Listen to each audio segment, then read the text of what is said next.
nosso grande desafio é exatamente esse, desde que a competição começou, né? Nós começamos com as competições nacional, no caso Copa do Brasil e Copa do Nordeste como competição regional, e mais o Campeonato Piauiense. E o nosso grande desafio nesse período foi exatamente conseguir fazer com que a gente conseguisse resultado ou apresentações melhores, né, dentro dessa competição que é o Campeonato Piauiense. Não conseguimos ainda fazer na competição uma partida realmente convincente, ou uma partida que realmente nos credenciasse a estarmos bem na competição, e por isso nós estamos com uma vitória única, né, nessa etapa.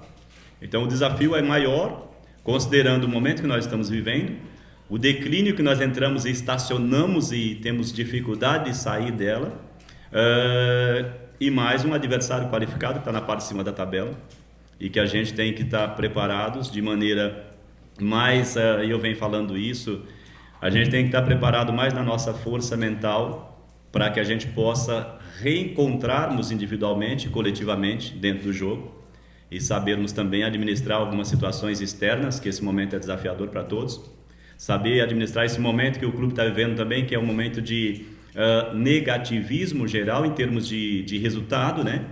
E sofrermos menos com relação a essa possibilidade de fazer um bom resultado. Sabemos o desafio que é da qualidade do Parnaíba, mas principalmente do momento que nós estamos vivendo, que é o nosso maior adversário, né? O momento que a gente está vivendo e a reação que a gente está tardia na competição, a frustração que a gente está tendo com relação àquilo que a gente tinha como perspectiva, e também a maneira com que a gente está reagindo dentro da partida com relação a alguns momentos do jogo, né? A gente consegue, às vezes, acertar algumas coisas e errar demais, cometer um alto índice de erro, e o adversário, obviamente, que você tem um índice de aproveitamento elevado, dependendo do nível de concentração e o momento que a equipe está vivendo. Cada equipe vive um momento, né? Falando especificamente só da competição, a nossa equipe vive um momento muito ruim e nós temos que saber resgatar um pouco a capacidade dos nossos atletas para viver o melhor momento. Professor, falando do fator externo, tem clima dentro do elenco hoje para ter esse jogo amanhã? Na verdade, tem clima nesse momento para que a gente possa levar nossas vidas normais, né? Esse é um grande ponto, né? Não é só para nós, profissionais do futebol, mas para vocês também da imprensa, para a sociedade como um todo, né? Tem clima para a sociedade viver um momento normal, né? Evidentemente que não. E aí o futebol é uma arte, né? Então, se não tem clima para você viver uma vida normal, para jogar futebol, que é uma arte, mais desafio ainda. Então, nós estamos diante de uma situação muito mais delicada, porque nós estamos mal na competição, estamos com uma dificuldade muito grande de reação dentro da competição, e aí nós temos uma situação macro, que é exatamente esse problema social que nós estamos vivendo, e aí você tem tudo isso para realizar uma partida. Então, evidentemente que não tem clima. A dificuldade é muito maior diante de todo esse quadro. Professor, caso venha acontecer uma partida, mediante esses fatos que estão acontecendo, o senhor vai ter o Eduardo à disposição para essa partida do Piauiense, ele em campo contra o Vitória. Queria que o senhor falasse se o Eduardo vai ser esse líder em campo que faltava, se era isso que faltava para o time conseguir engrenar no Campeonato Piauiense, e também perguntando como é que está a sua cabeça, como é que você está enfrentando contra a possibilidade de eliminação do G2. Na verdade, assim, vou dividir em dois momentos aí a sua pergunta. Primeiro, se não vier a acontecer a partida, né? Porque eu estou trabalhando como a partida vai acontecer, né? Considerando que é uma competição oficial, eu não estou falando da minha opinião, se eu sou a favor ou contra, entenda bem, mas eu estou dizendo que hoje eu estou trabalhando com relação à partida vai acontecer, né? E aí, se a partida não acontecer, é outra estratégia, é outra situação. Mas nesse momento a gente está trabalhando como a partida vai acontecer, porque é o pronunciamento oficial de quem realiza o espetáculo e realiza o evento, né? É uma pena, mas temos que trabalhar nesse sentido. Com relação ao Eduardo especificamente, o Eduardo é um atleta que vocês conhecem. Não preciso falar do potencial do Eduardo, evidentemente, né? É um atleta que está acima do nível dele, está além do tempo dele com relação à produtividade, e mostrou isso em 2 partidas sem ter a mínima condição atlética para jogar.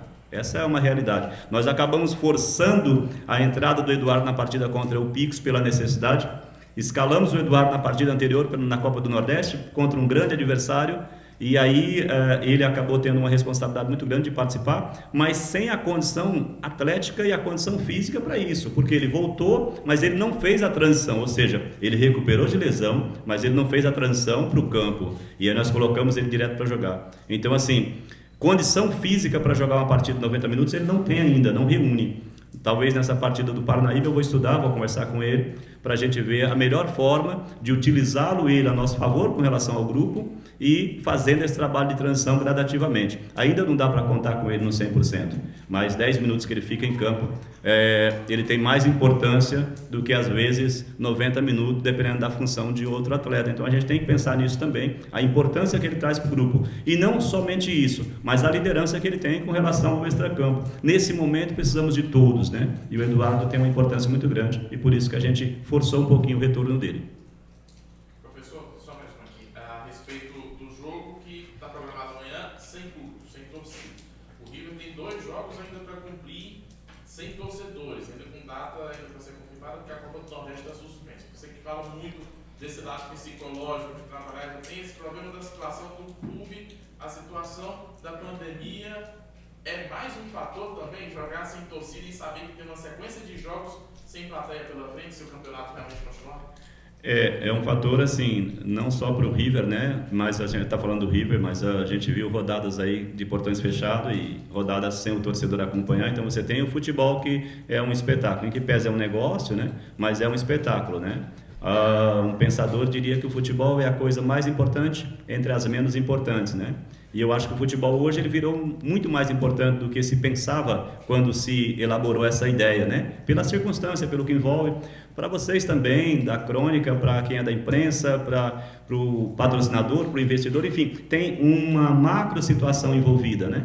E aí você fazer um espetáculo sem o público, sem a plateia, é uma situação quase que inexistente, mas necessária pela circunstância, né? A gente entende as situações, não compete a mim de novo dizer assim, se está certo ou está errado, mas eu digo assim, infelizmente, jogar com portões fechados não tem, evidentemente, nenhuma nuance variável positiva para o futebol. Não para o atleta, não para vocês, não para nós que trabalhamos, para ninguém. E não tampouco para o torcedor. O torcedor ele precisa ver o jogo, ele vai lá, ele paga o seu ingresso, ele faz a sua crítica, faz a sua observação, mas ele é a razão para que um jogo de futebol exista, é o torcedor. E sem o torcedor, você não tem o principal, assim, para quem você joga, para o torcedor, e ele não vai estar lá.